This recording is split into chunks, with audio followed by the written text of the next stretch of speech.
ఎవరు పేరు చెప్తే దిమ్మ తిరిగి మైండ్ బ్లాక్ అవుతో ఆ పేరేంటి? జగన్. ఇవాళ జగన్మోహన్ రెడ్డి గారు ఒక్క పిలిపిస్తే జిల్లా నలుమూలల నుంచి విచ్చేసిన వైఎస్ఆర్ కాంగ్రెస్ పార్టీ కార్యకర్త సోదర సోదరిమణులకు అందరికీ కూడా పేరు పేరున పాదాభివందనం చేస్తా ఉన్నాము.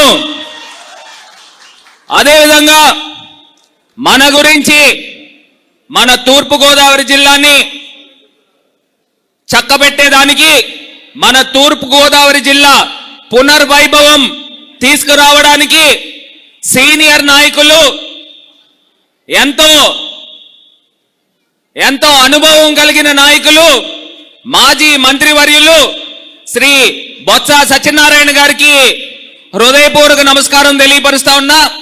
అదేవిధంగా ఈ కార్యక్రమాన్ని అధ్యక్షత వహిస్తున్న మరి మాజీ మంత్రివర్యులు మన జిల్లా అధ్యక్షులు చెల్లిపోయిన వేణుగోపాలకృష్ణ గారికి, అదేవిధంగా వేదిక మీద ఉన్న మాజీ మంత్రివర్యులకి మాజీ ఎమ్మెల్యేలకు అందరికీ కూడా పేరు పేరున నమస్కారం తెలియపరుస్తా ఉన్నా. ఒక్క అంశము ఎక్కువ టైం తీసుకోను, ఒకే 2-3 అంశాలతో కంప్లీట్ చేస్తాను.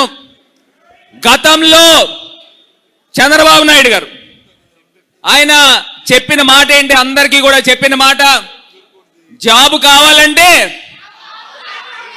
బాబు రావాలన్నాడు. మరి గతంలో బాబు వచ్చాడు, ఇక్కడ ఎవరికైనా జాబులు వచ్చాయా అని అడుగుతా ఉన్నా. వస్తే ఇలా చూపించండి, లేకపోతే ఇలా ఇలా ఇలా ఇలా చూపించండి. ఎవరికైనా జాబులు వచ్చాయా? ఎవరికైనా వచ్చాయా? రాలే. అది మోసం. ప్రజలందరూ కూడా నమ్మి ఓట్లు వేశారు.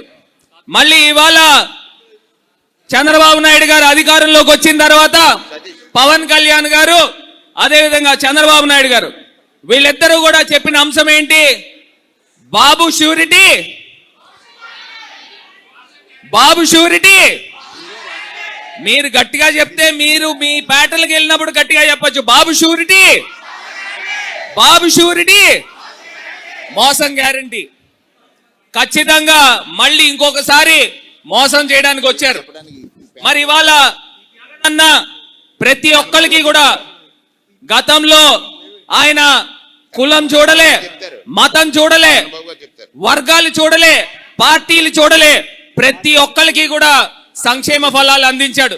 కానీ ఇవాళ జగన్మోహన్ రెడ్డి గారి దగ్గర నుంచి ప్రతి కార్యకర్త సోదరుడు కూడా కోరుకునేది ఒకటి. ఏంటో చెప్పగలరా? ఏం కోరుకుంటున్నారు? మీరు అందరూ కూడా ఏం కోరుకుంటున్నారు? ఒకే ఒక్క ఫోటో కావాలన్నా అని చెప్పేసి అడుగుతున్నారా లేదా? జగన్మోహన్ రెడ్డి గారి నుంచి ప్రతి కార్యకర్త కూడా కోరుకునేది ఒక్క ఫోటో కావాలి అని ప్రతి ఒక్కళ్ళు కూడా కోరుకుంటున్నారు. ఆయన ముఖ్యమంత్రి కింద ఉన్నప్పుడు ఇంత తాపత్రయం ఎవరు పడలే. కానీ ఇప్పుడు ప్రతిపక్షంలోకి వచ్చిన తర్వాత ఖచ్చితంగా జగన్మోహన్ రెడ్డి గారికి వైఎస్ఆర్ కాంగ్రెస్ పార్టీకి అన్యాయం జరిగింది కాబట్టి ప్రతి ఒక్కరూ కూడా జగనన్నని గుండెల్లో పెట్టుకుని చూసుకుంటా ఉన్నారు. మరి 2029లో వచ్చే ప్రభుత్వం ఎవరిది? జగన్ అన్నది, వైఎస్ఆర్ కాంగ్రెస్ పార్టీది. మనం అందరం కూడా ఒకే ఒక్క అంశము అందరూ కూడా గుర్తుపెట్టుకోవాల్సింది, మనం అందరం కూడా ఒకే ఒకటి గుర్తుపెట్టుకోవాల్సిన అంశం ఏంటంటే, మనము ఏదైతే ప్రతి గ్రామంలోనూ ప్రతి పేటలోనూ వెళ్ళినప్పుడు మనం ఒకటే అంశం చెప్తాం. ఇప్పుడు మనకు అన్న బొత్స సత్యనారాయణ గారు మన కార్యక్రమం ఏం చేస్తాము చేయబోతాం అనేది చెప్తారు. ఒకటే చెప్తాం, మేం ప్రతి ఇంటికి వెళ్తే జగనన్న మీ ఇంట్లో ఏమిచ్చాడు? అమ్మఒడి వచ్చిందా? ప్రతి ఇంట్లోకి అమ్మఒడి వచ్చింది. అదేవిధంగా వైఎస్ఆర్ ఆసరా వచ్చింది, రైతు భరోసా వచ్చింది, అదేవిధంగా చేయూత కార్యక్రమం వచ్చింది. ఇలా మనం చెప్పుకుంటూ వెళ్తే జగనన్న ప్రతి ఇంట్లో కూడా ఏదో ఒక సంక్షేమ ఫలం అందించాడు. కానీ ఇవాళ చంద్రబాబు నాయుడు గారు సంవత్సర కాలం అయిన తర్వాత ఒకే ఒక పథకం, అది తల్లికి వందనం ఇచ్చాడు. ఆ తల్లికి వందనం కూడా కోతలు కోస్తూ ఇచ్చాడు.